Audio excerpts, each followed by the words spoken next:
할렐루야. 2021년 10월 31일 주일입니다.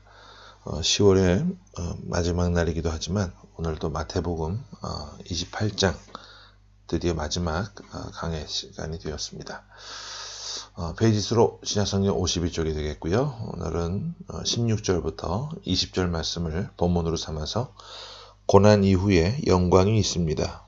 고난 이후에 영광이 있습니다. 이런 제목으로 하나님 말씀을 선포하기를 원합니다.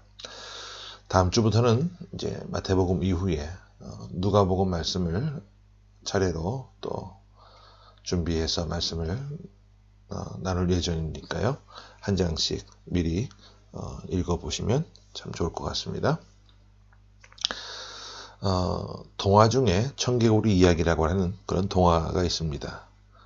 청개구리가 어머니가 살아계실 때는 그렇게 말을 듣지 않고 엉망진창으로 지내다가 막상 자신의 그 어머니가 돌아가시고 난 이후에 그 어머니를 물가에 고이 묻어드렸다는 그런 이야기죠. 이 동화 이야기를 통해서 많은 사람들이요, 어린아이들에게, 특히 자녀들에게 부모님의 말씀을 잘 들어야 한다고 교훈을 합니다. 하지만 이 이야기가 주고 있는 또 다른 시사점이 있어요.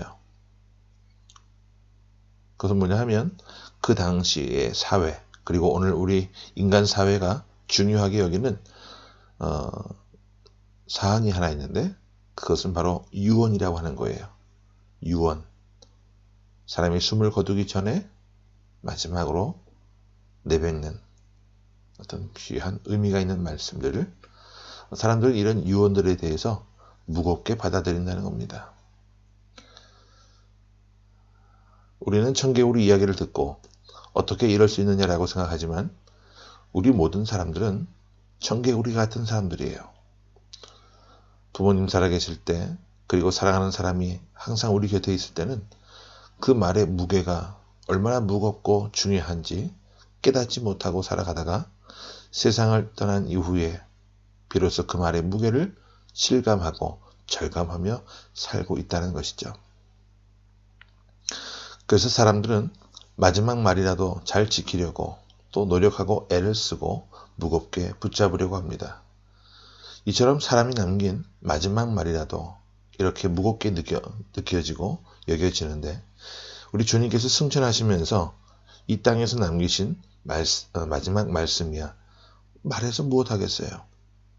그 말의 무게, 그 말이 지니고 있는 그 가치는 주님께서 이 땅에서 남기신 어떤 말과 비교해도 절대로 뒤처지지 않는, 어쩌면 더 무거운 말씀이고 우리 마음속에 항상 살아있는 말씀이라는 겁니다. 오늘 이 말씀은요, 주님께서 승천하시면서 남기신 제자들에게 주시는 말씀이기도 하고, 동시에 하나님의 자녀들인 오고 오는 모든 인류, 하나님의 말씀을 듣고 신앙생활하는 모든 백성들에게 주시는 말씀이기도 합니다. 예수님께서 부활하신 이후에 갈릴리로 가셨어요. 제자들에게 약속하신 대로 먼저 갈릴리에 가서 기다리셨고 드디어 제자들을 만나게 되십니다. 우리 본문 16절과 17절을 우선 함께 같이 보겠습니다. 자, 시작. 11 제자가 갈릴리에 가서 예수께서 지시하신 산에 이르러 예수를 배웁고 경배하나 아직도 의심하는 사람들이 있더라. 가룟 유다를 제외한 11명의 제자들이 예수님과 함께 갈릴리에서 반갑게 제외합니다. 하지만 그럼에도 불구하고 아직도 정말 예수님이 부활하신 것이 맞나, 그 마음에 의심하고 있는 제자들도 있었다라는 거예요. 제자들도 사람이기 때문에 그들은 예수님이 부활하신 그 모습을 참된 부활로 아직까지 받아들이지 못하고 있었던 것 같아요. 그런데 그런 자들에게 우리 주님께서 이런 말씀을 하십니다. 18절 말씀을 봅니다. 자, 시작. 예수께서 나와 말씀하여 이르시되 하늘과 땅의 모든 권세를 내게 주셨으니. 자, 여기 하늘과 땅의 모든 권세를 우리 주님에게 주신 분이 누구십니까? 말하지 않아도 당연히 알 수 있죠. 하늘에 계신 우리 하나님 아버지시죠. 그런데 저는요, 주님께서 이 말씀을 하신 시점이 굉장히 중요하다고 생각해요. 자, 보십시오. 하나님께서 하늘과 땅에 있는 모든 권세를 아들에게 주신 것은요, 고난의 십자가를 지시고 무덤까지 내려가시고 사흘 동안 무덤에 계시다가 부활하신 이후에 하나님께서 아들에게 하늘과 땅을 다스릴 수 있는 모든 권세를 주셨어요. 우리가 이것을 참 중요하게 생각해야 합니다. 신앙을 가진 사람들, 특히 예수 믿는 사람들은요, 성경을 읽으면서 종종 이런 생각을 해요. 나도 예수님처럼 이런 권세를 가지면 참 좋겠다. 예수님이 가지신 이런 권세와 권능을 갖고 산다면 얼마나 멋있을까. 하지만 중요한 것은요, 영광이라고 하는 것은요, 거저 주어지지 않는다는 겁니다. 항상 영광은 고난 이후에 옵니다. 고난 없는 영광은요, 결코 존재하지 않아요. 하나님 아버지께 절대적으로 순종하지 않는 자에게 하나님은 어떤 권세도, 어떤 영광도, 어떤 존귀함도 허락하지 않으세요. 하지만 사람들은 고생을 하지 않고, 순종을 하지 않고, 말씀대로 살지 않으면서, 요령 피우고 살면서 누리고 싶은 것은 참 너무나도 많아요. 세상 사람들이 가지고 있는 권력, 권세, 물질, 그리고 하나님 아버지의 아들이신 예수께서 이 땅에서 누리셨던 모든 권능과 권세까지도 탐을 내고 삽니다. 이것이 모든 사람들이 가지고 있는 잘못된 모습이에요. 우리 예수님도 이런 말씀하셨습니다. 항상 순서를 중요하게 생각하도록 하는 그런 말씀을 주셨는데, 너희는 먼저 그의 나라와 그의 의를 구하라. 그리하면 이 모든 것을 너희에게 더하시리라. 하나님이 가장 중요하게 생각하시는 것, 그게 뭐예요? 그의 나라와 그의 의라고 하는 사실입니다. 이것부터 행하지 아니하면 우리에게 어떤 것도, 어떤 선물도, 어떤 능력도, 권능도 허락되지 않는다는 것을 꼭 기억하셨으면 좋겠어요. 사도행전 8장에 보면요, 빌립이라고 하는 분이 사마리아 성에 가서 전도하는 장면이 나옵니다. 사마리아 성은 그 당시 버림받은 곳이었습니다. 그런데 초대교회 때 일꾼으로 세워졌던 7집사 가운데 한 사람이었던 이 빌립이 사마리아 성에 가서 복음을 전합니다. 그 성에 큰 기쁨이 일어났습니다. 모든 사람들이 다 은혜를 받고 가슴이 뜨거워졌습니다.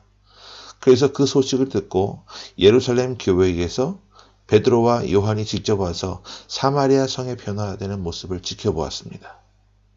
그리고 병든 자들, 힘들어 고생하는 자들, 그들에게 일일이 직접 손을 얹고 기도해 주었습니다. 성령의 놀라운 역사가 나타났습니다. 병든 자들이 일어나고요. 말 못하던 사람들이 말을 하게 되고, 예수님께서 행하셨던 그 모든 놀라운 역사들이 일어나기 시작했어요. 그 모습을 보고 사마리아 성에 살고 있었던 그 당시 마술사 시몬이라고 하는 사람이 있었는데, 이 사람이 베드로에게 이런 말을 합니다. 베드로 양반, 내가 돈을 좀 많이 줄 테니까 이런 권능을 좀 나에게 좀 주면 어떠하겠소? 그때 베드로가 이 시몬을 똑바로 쳐다보면서 이렇게 말을 해요. 네가 하나님의 선물을 돈을 주고 사려고 생각했으니 너는 네가 가지고 있는 그 은과 함께 망해버릴지어다. 너 돈 좀 있다고 의시되고 그러는데 너 가지고 있는 것과 함께 너 망해버릴 거야. 이런 말이에요. 여러분 잘 보세요. 이런 말을 했던 이 마술사 시몬은요, 고난을 겪어보지 않은 사람입니다. 고난을 당해보지 않은 사람이에요.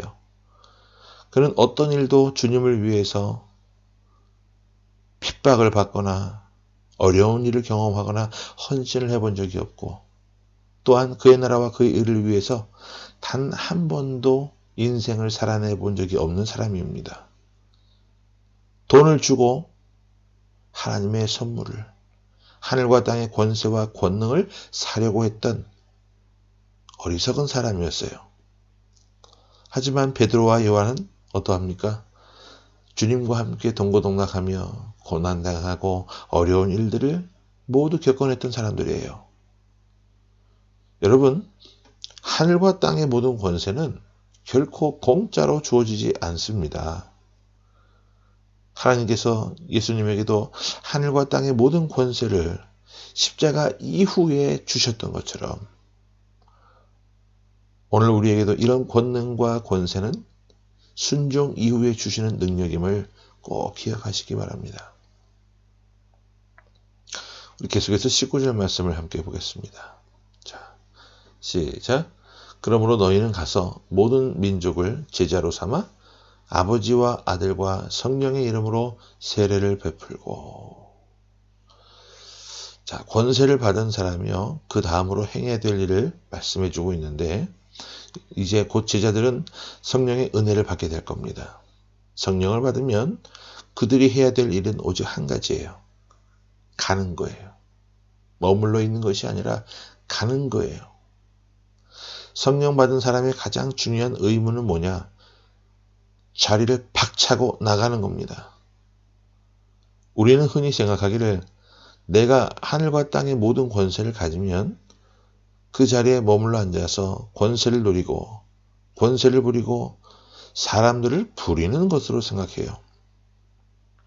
하지만 이것은요, 굉장히 위험한 세속적인 생각입니다. 세상 사람들은 권능과 권세를 가지면 먼저 좋은 집을 짓습니다. 좋은 차를 삽니다. 세상 임금들은 큰 궁궐을 짓습니다. 그 궁궐에 앉아서 권세를 부리고 사람들을 다스립니다. 하지만 하나님의 사람들은 그렇지 않아요. 하늘과 땅의 모든 권세를 받으면 가서 세상에 나가서 모든 민족으로 제자를 삼습니다. 여러분, 능력은요, 밖으로 퍼져나갈 때 진짜 능력이 됩니다. 예수님께서 제자들에게 너희가 이제 성령을 받고 하늘과 땅의 모든 권세를 내가 받은 것처럼 받게 되면 결코 머물러 있으면 안 된다. 나가서 모든 민족을 제자로 삼고 그들에게 이 말씀을, 하나님의 말씀을, 이 복음을 전하고 가르치라고 말씀하셨어요. 이 사명을 받은 사람들이 바로 하나님의 백성들이요, 우리 자신들입니다.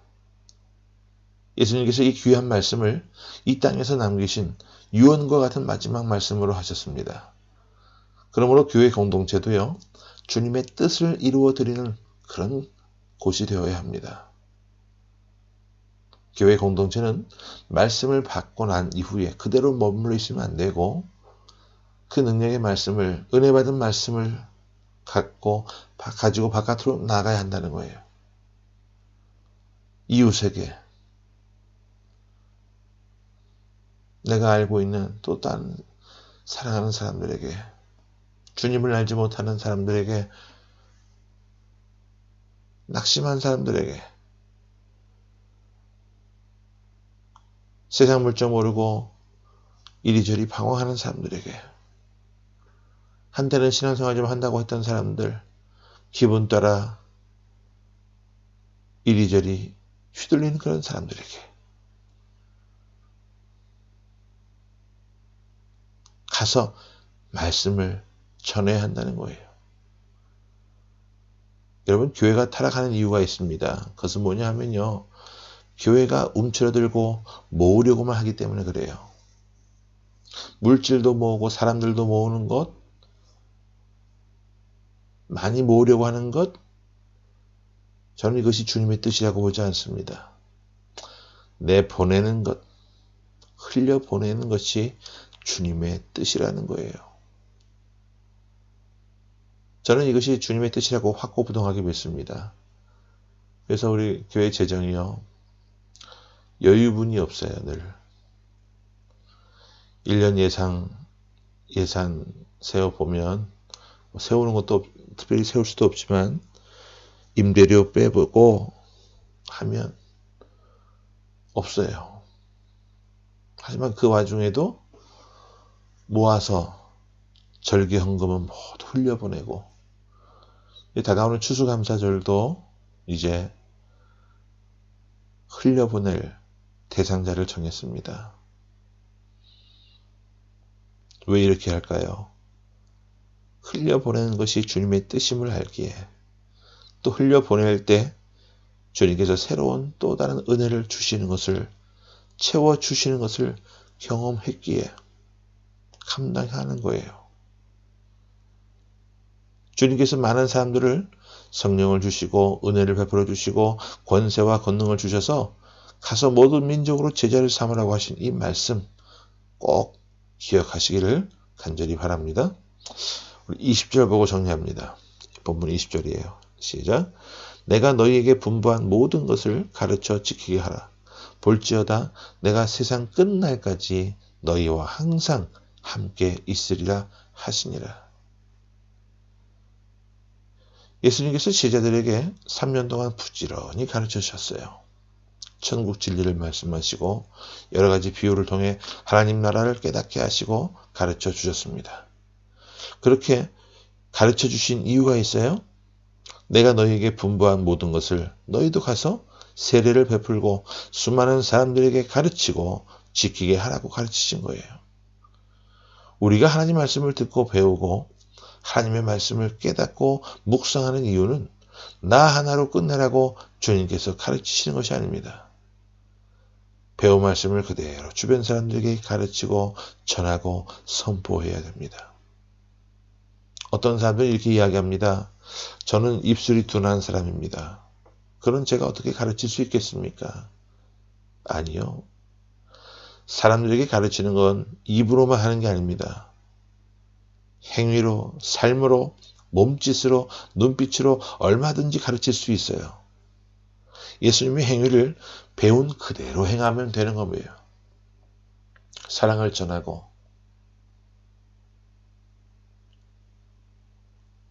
온몸으로 하나님의 사랑을 전할 수 있어요.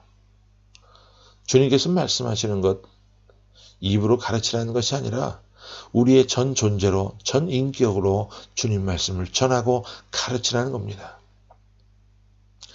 그리고 우리는 이것에 대해서 두려워할 필요가 없습니다. 이렇게 감당하고자 애쓰는 자에게 주님께서 세상 끝날까지 내가 너희와 함께 있을 것이라 말씀하셨어요. 우리가 가진 것으로 믿지 않는 자들에게 복음을 전하려 할 때에 하나님께서 하늘과 땅의 권세로 함께 하실 겁니다. 주님의 마지막 유언과 같은 이 말씀을 반드시 기억하시고 마음에 새기시고 이 말씀대로 행할 수 있는 믿음의 백성들이 되셔서 하늘과 땅의 권세를 힘입어 승리하는 그런 놀라운 삶이, 그런 존귀한 삶이 모두 다 되어지시기를 주님의 이름으로 축원합니다. 아멘. 함께 말씀을 기억하면서 기도하겠습니다. 감사합니다, 주님. 마태복음 강해로 함께 하면서 오늘 28장까지의 말씀을 나누었는데 세상 끝날까지 함께 하시겠다 말씀하신 이 약속의 말씀을 붙잡고 저희들이 주님이 우리에게 분부해 주신 것을, 분부하신 것들을 가르쳐 지킬 수 있도록 우리에게 더 귀한 믿음 허락해 주옵소서. 모일 때마다 간절히 사모하며 주님 앞에 부르짖는 우리 공동체가 되게 하시고, 또 흩어질 때마다 그 주신 은혜를 부여잡고 세상에 나가 또 우리가 이끌어야 할 사람들에게 우리의 삶을 통해 그들에게 복음을 증거할 수 있는 그런 복된 삶의 모습이 될 수 있도록 주님 도와주시고 우리를 복음의 도구로 사용하여 주옵소서. 늘 머물러 있는 인생이 되지 말게 하시고 부지런하게 제자 삼는 일에 헌신할 수 있는 저희들이 되기를 원합니다. 하나님, 이제 11월입니다. 추수감사절이 있는 날입니다. 아버지의 우리의 삶을 통해 영광 받으시고 열매 받기를 원하시는 하나님, 더욱더 저희들에게 귀한 믿음 허락해 주심으로 올 한 해 되돌아보며 우리가 수확한 열매를 바라볼 때 초라한 모습을 바라보는 것이 아니라 정말 넘치도록 부어주신 하나님의 은혜에 대해 감격하며 하나님 앞에 감사로 나아가는 그런 귀한 절기가 될 수 있도록 하나님 도와주옵소서. 다음 주부터 새로운 마음으로 또 새로운 누가복음 말씀을 나눌 터인데, 누가복음을 나누는 그때에도 순간순간마다 시간마다 은혜 내려주시고 새롭게 하여 주시고 하나님 말씀을 통하여서 늘 힘을 얻고 능력을 얻고 승리할 수 있는 저희들이 될 수 있도록 도와주옵소서. 살아계신 주 예수 그리스도 이름으로 감사하며 간절히 기도하옵나이다. 아멘.